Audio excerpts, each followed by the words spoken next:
In 1973, 7 test subjects entered a government sleep facility. 5 perished in what survivors called a prison of endless night, where a nightmare entity stalked their collective unconscious. 2 lived to document this horror, claiming something followed them back to our waking world, their haunting testimonies sealed until now. The consequences of what they witnessed will challenge everything you believe about sleep itself. Today we're exposing the classified documents from the infamous Somnis Project, where scientists accidentally created a gateway between dreams and reality. The recordings you're about to hear have been locked away for decades, and what they reveal about our vulnerability during sleep might keep you awake tonight. What if I told you that in 1973, the government wasn't just studying sleep? They were opening doorways between worlds. The Somnis Project began as a classified military initiative housed in an underground facility outside of Bethesda, Maryland. 7 participants, 4 men and 3 women, were selected after extensive psychological screening. The official documentation described it as a longitudinal study on deep sleep states and cognitive processing during REM cycles. But the real goals were far more ambitious. The facility operated as a labyrinth of sterile rooms where participants slept in identical chambers with narrow beds bolted to the floor, observed through one-way mirrors. Researchers tracked vital signs and brain activity from an adjacent room filled with primitive monitoring equipment. Dr. Eleanor Hayes, the lead researcher, initially noted, "Subjects are adapting well to the environment. Sleep patterns show normal progression through stages 1 to 4 and REM. This clinical detachment would soon give way to scientific horror." By day 7, Hayes' notes revealed the first anomaly.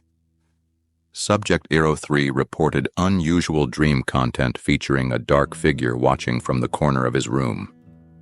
This seemingly isolated incident, dismissed as anxiety, became the first heartbeat of a nightmare pulse spreading through the facility. Within days, Subject 05 described an identical figure during her morning interview. A tall, impossibly thin shadow with elongated limbs that seemed closer each time she looked away. The clinical barriers between subjects and phenomena began to dissolve. Despite complete isolation from one another, all 7 participants independently reported the same entity. Audio recordings capture Subject 02's trembling voice describing his experience. "It doesn't move when I'm looking at it, but I know it's getting closer.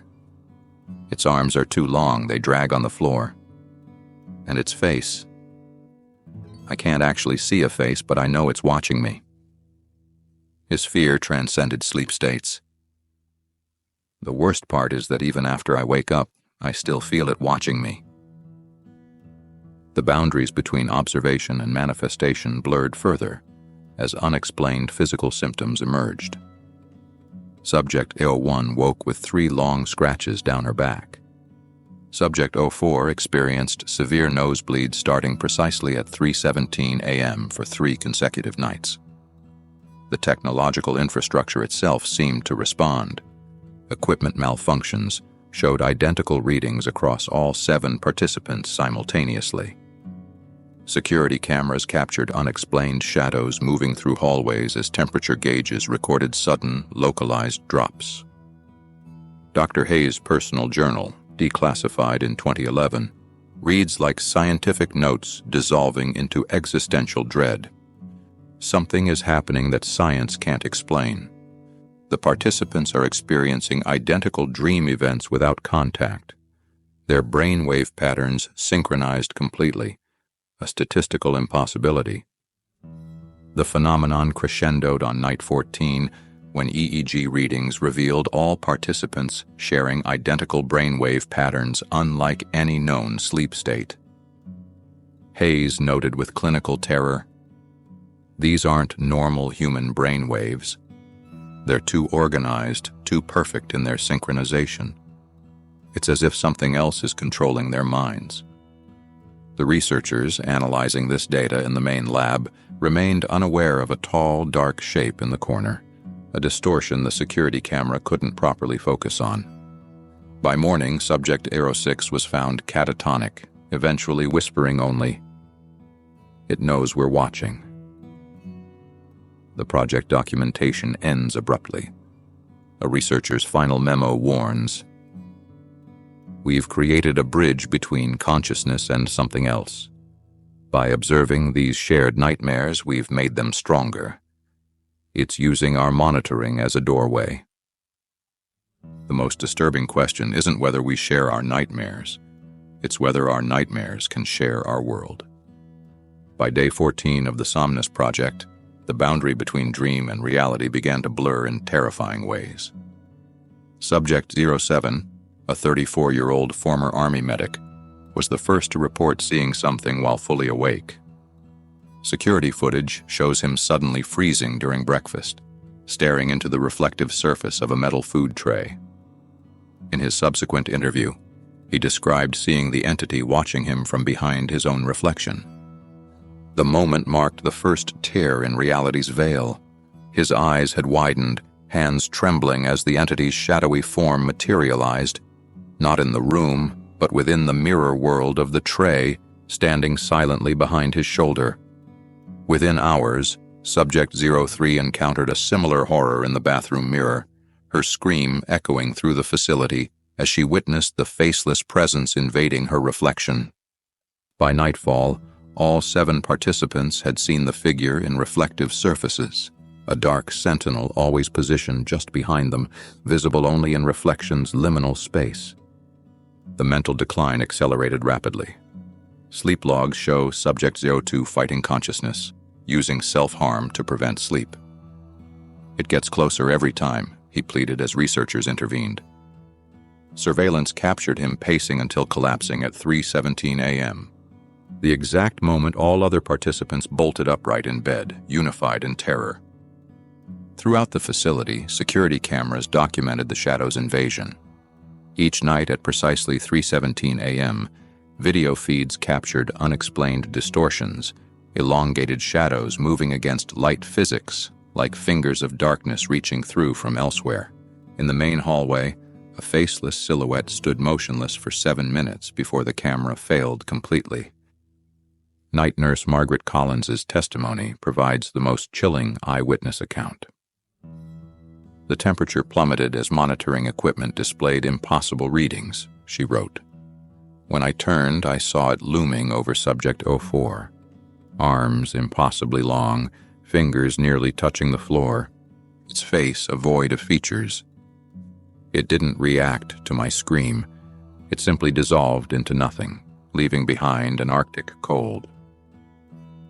The phenomenon spread like contagion. Dr. Hayes confessed in her journal, "I dreamed of it last night. Standing in the corner, watching, I felt its presence, ancient and hungry." Soon, 3 other researchers reported identical nightmares despite isolation from the subject's accounts. Death arrived on day 18. Subject 01, a healthy 28-year-old woman, was found dead, face frozen in a silent scream, eyes fixed on the room's corner. In a haunting parallel, 4 more participants died over subsequent nights in identical poses, all at precisely 3:17 a.m. Autopsies revealed no cause of death.